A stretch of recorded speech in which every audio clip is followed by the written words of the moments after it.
The Freeway Phantom murders was a series of murders that took place from the spring of 1971 to the fall of 1972 in the DC area. 6 African American girls were kidnapped, raped, and murdered, leaving 6 families heartbroken as almost 50 years have gone by and the tragic murders of the Freeway Phantom haven't been solved since. The Freeway Phantom murders have been mishandled, abandoned, and unfortunately unsolved to this day. This case still sends chills down the backs of everyone's necks who remember it as if it were yesterday. Let's go back to the spring of 1971. 13-year-old Carol Spinks was a 7th grader at Johnson's Junior High School and was one of 8 children, as well as having an identical twin sister named Carolyn. The twins were described as inseparable. While Carolyn was more outspoken, Carol was more so the quiet one. On April 25, 1971, a hot summer day for the springtime in Washington, D.C.'s Congress Heights, the mother of Carol Spinks, Allentine, left that day to visit a relative. Before she left, Allentine gave her children strict instructions not to leave the house or open the door for anyone. A while after Allentine left, a knock was at the door.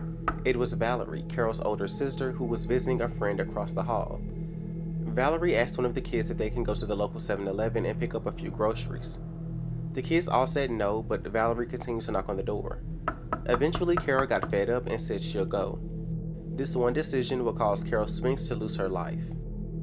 The 7-Eleven was in Prince George County across the state border in Maryland. Along the way to the store, Carol ran into someone unexpected, her mother. Scolding her for leaving the house, Allentine told her she can continue to run her errands, but she will be punished when she got home. Carol will never make it back home to receive her punishment. A few hours pass by and Allentine arrives back home, asking where Carol is. The other kids inform her she hasn't made it back home yet, so Allentine gets worried. She calls the police and the police tell her that Carol must have run away. Allentine went out searching for her daughter with no luck. Carol was just gone. 6 days later, police officials arrive at Carol Spinks' home. The Spinks children heard the screams of their mother as they broke the news of Carol's death. Earlier that day, a group of kids were playing in a grassy area near St. Elizabeth's Hospital when an 11-year-old boy spotted the body of Carol Spinks by I-295. Carol was fully clothed, but the only thing missing was her shoes. Carol had been sodomized, raped, strangled, and had been dead for 2 to 3 days. She also had cuts on her hands, face, neck, and chest. Autopsies also show that her killer fed her as citrus fruit was found in her stomach. As far as it's known, Carol went into the 7-Eleven and bought TV dinners, a loaf of bread, and a soda. An eyewitness told authorities they had seen Carol walking back home with her groceries, so it's safe to say that Carol Spinks disappeared within that half-mile distance. The police were hardly around when Carol was murdered, and Carol's sister says she feared that if it can happen to her sister, then it can happen again to someone else. And it did. 2 months have passed since Carol's body was found, and the killer was on the move again. Darlenia Johnson was a 16-year-old girl who lived in the same neighborhood as Carol Spinks. Darlenia left her home on July 9, 1971, and was headed to her job where she was a counselor at the Oxon Run Recreational Center. Like most teenagers, Darlenia was excited for the summer. She was looking forward to spending time with her friends and her boyfriend. Darlenia's mother wasn't expecting her to return home until the following day because the center was having a sleepover for the kids that night. Although her job was walking distance from her house, Darlenia never showed up for work. The next day, the 16-year-old was filed as a missing person. A witness came forward and stated they saw Darlenia that afternoon with her boyfriend. Police tried to further investigate this sighting, but the boyfriend's mother would not allow him to talk to authorities. Another witness came forward and told police they saw Darlenia driving around with an older African-American man in an old black car. After Darlenia's abduction, her mother would receive phone calls from a mysterious person. During most of these calls, the caller would be silent, but she could hear them breathing on the other end. However, in the last call she received, the person on the other end said, "I killed your daughter." It was obvious that after Darlenia's disappearance, police officers at the time did not seem to put the best foot forward in her case. Almost 2 weeks after her disappearance, a driver pulled over on Interstate 295 due to car troubles. There he saw the body of Darlenia Johnson. He called the police to report what he had found, but this call was the second call police had received about a body of a young woman. The police made it out that way but never got out of the car. only passing by the site. They reduced the call as a false sighting. On Monday, July 19, 1971, one of the callers had returned to I-295 to see if the body had been taken by authorities. They were shocked to discover that the body was still in the same spot as it had been for a week after they reported it to the police.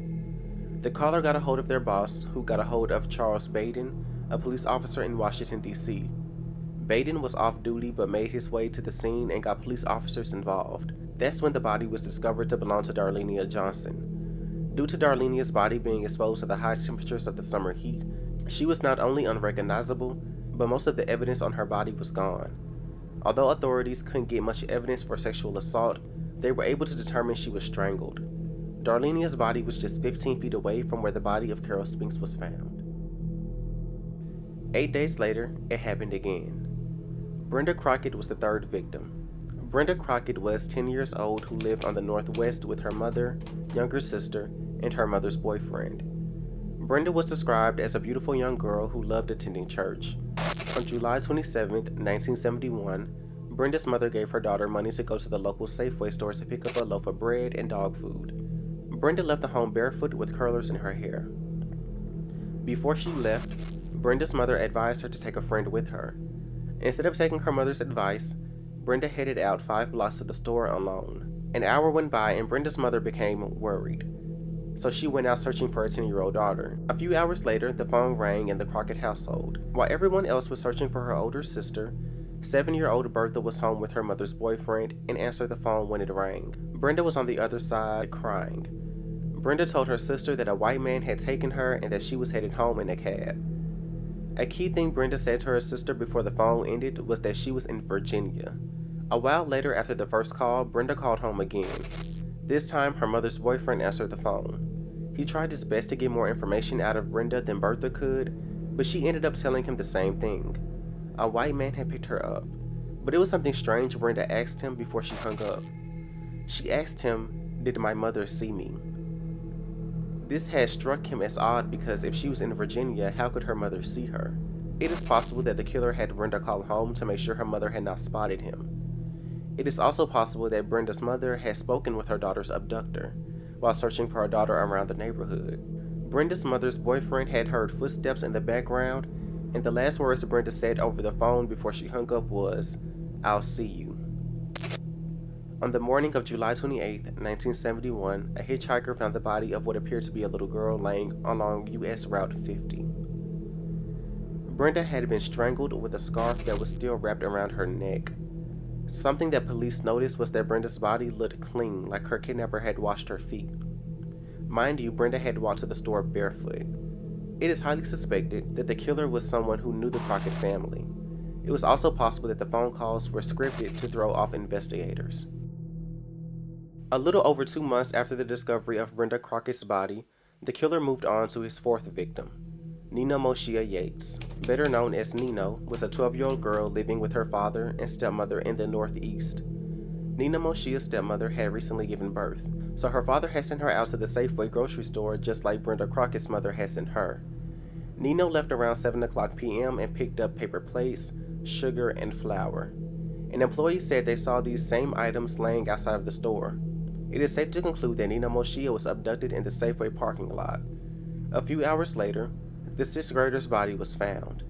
Like the previous victims, Nina Moshia was raped, strangled, and her shoes were missing. Nina was strangled so badly that the reports showed that her killer broke her esophagus. A witness reported seeing Nino getting into a blue Volkswagen. After the death of Nina Moshia Yates, people around the DC area started to put pressure on the police to solve these murders. That's when the police officially began connecting all 4 deaths, thus calling the serial killer the Freeway Phantom. With the media now giving the serial killer a name, the families and the rest of DC citizens were hoping the police would solve this case. 6 weeks after the death of Nina Moshia Yates, 18-year-old Brenda Woodard had dinner with a classmate at Ben's Chili Bowl in Washington, D.C. Brenda Woodard lived with her family in Baltimore, Maryland, and took classes at Cardozo High School. Brenda and her friend both took the first bus back home from Ben's Chili Bowl, but Brenda had to transfer to another bus, so she said her goodbyes and made it onto the second bus. After that, no one knows exactly what happened. Brenda wouldn't be seen again until her body was discovered the next morning. On November 16, 1971, a police officer drove near Prince George County on Route 202 and discovered the body of Brenda Woodard. She had been raped, strangled, and unlike the other victims, stabbed at least 4 times. The black turtleneck that Brenda was wearing was on inside out, and the buttons on her top and skirt were missing. Unlike the other victims, her boots were still on her feet. Police also concluded that Brenda fought back against her attacker as she had defense wounds on her hands. In Brenda's pocket was a note that read, "This is tantamount to my insensitivity to people, especially women. I will admit the others when you catch me if you can. Freeway Phantom." The FBI concluded that Brenda was the one who wrote this note because it matched similar handwriting patterns of hers. Detective Romaine Jenkins believed that Woodard knew the killer as her handwriting was punctuated correctly. Further examinations of her clothes found 2 separate hair samples. 10 months had passed since the killer had last struck, and most people had believed he had stopped after the killing of Brenda Woodard. This would be proven wrong when the 6th and final victim linked to the Freeway Phantom murders was killed. On September 5, 1972, Diane Williams, a 17-year-old who just started her senior year at Ballou High School in Washington, D.C., was the last known victim of the Freeway Phantom. On the night of her disappearance, Diane wanted to go visit her boyfriend. Her parents told her that she could go, but she had to be home by 10 o'clock. After the couple spent the evening together, Diane's boyfriend walked her to her bus stop. Kissing her goodbye, Diane headed back home to Halley Terrace, which was located in the southeast. But unfortunately, Diane would never make it back home. Her body would be found the next day.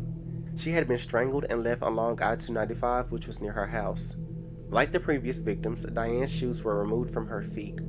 Some of Diane's neighbors had told police they heard screams that night, possibly coming from the 17-year-old. Unlike the other victims, no sexual assault was found, but semen was found on her clothes, which police thought came from her boyfriend. When asked about the semen, Diane's boyfriend told them that the semen was not his because he and Diane did not get involved with anything sexual that night. Even after finding this out, the semen samples have remained untested even to this day. When it comes to victims, most serial killers always have a type, meaning the common characteristics or traits that the victims share. One thing all 6 victims had in common was how petite they were, but most of the victims shared something else similar. Carol Spinks, Darlenia Johnson, Brenda Woodard, and Diane Williams all shared the same middle name, which was Denise. It was also reported that when the bodies were found, the police had found green fibers on 5 of the victims. After the death of Nina Moshia, when investigators started to connect the first 4 murders, police had found African American hairs in 3 of the girls' underwear, pointing to the killer being an African American man. Although there are a lot of similarities between the 6 deaths, Brenda Woodard's death does seem to have some slight differences. Unlike the other victims whose shoes were removed from their feet, Brenda Woodard still had her boots on when her body was discovered. The killer also made her write a note stating he did this, but didn't leave a note after killing Diane Williams 10 months later, or even the victims before Brenda Woodard. Woodard was also stabbed multiple times, unlike the other victims who were just strangled. It's possible that the reason why Brenda was stabbed was due to her fighting back against her attacker. Some people believe that Brenda Woodard's death was caused by a copycat killer who wanted to make it look like it was done by the Freeway Phantom. This is also a possibility, but unfortunately we will never really know for sure. Although the murders were not properly investigated at first, the police did have their suspects. Robert Askins was a middle-aged man who worked as a computer technician at St. Elizabeth's Hospital and was also a former patient there as well. Now, St. Elizabeth's Hospital is the same hospital where Carol Spinks' body was near. Askins also constantly used the term tantamount, which was an unusual word that was written on the note found in Brenda Woodard's pocket. It turns out that Askins had a terrible past with women in his life. Back in 1938, Robert Askins murdered a prostitute by poisoning her. Askins was then released from prison due to a legal technicality in 1958. And then in 1977, Robert Askins kidnapped, beat, and raped a young woman. So the police thought that they might have found their guy. When police looked into Robert Askins' past, Detective Lloyd Davis started to make connections to Askins and the Freeway Phantom. Police had found photos of a young woman, soiled scarves, and a knife in his home. They even found 2 buttons and a gold earring under his back seat, but due to the fibers that were found on the victims not matching Askins' car, police ruled him out as a suspect. Another lead that investigators looked into was the Green Vegas. The Green Vegas was a gang who drove a green Chevrolet and raped women in the early 1970s along the DC area. An anonymous tip came in that the Green Vegas were responsible for the Freeway Phantom murders. One inmate who was an associate of the gang started to feed police information about the Freeway Phantom deaths being committed by the Green Vega gang.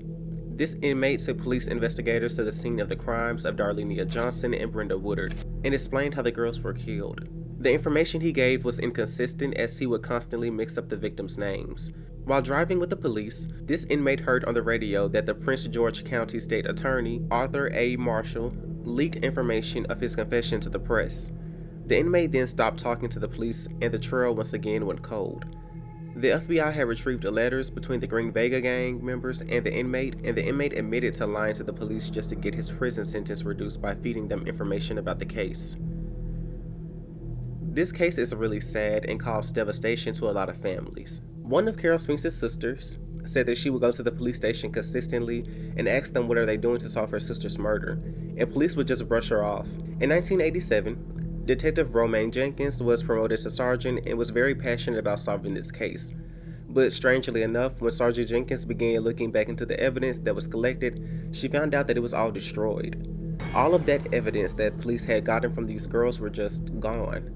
After finding out the evidence was destroyed, Sergeant Jenkins made a call to the FBI.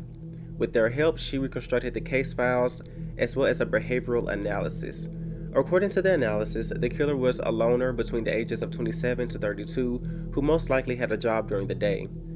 Investigators also believed that he knew some of these girls and was able to gain their trust. Unfortunately, Sergeant Jenkins retired in 1994, and this case was never solved. It's been 50 years since the murder started, and this case remains cold with no new leads.